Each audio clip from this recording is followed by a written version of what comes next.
நீங்கள் நல்லா வந்து அலங்காரம் பண்ணி நீங்கள் வைக்கலாம்.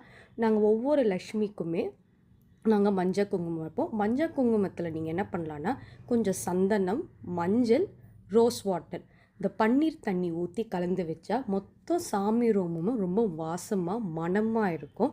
சாமி ரூம்குள்ளே போகும்போதே ஒரு மணம் வரும்.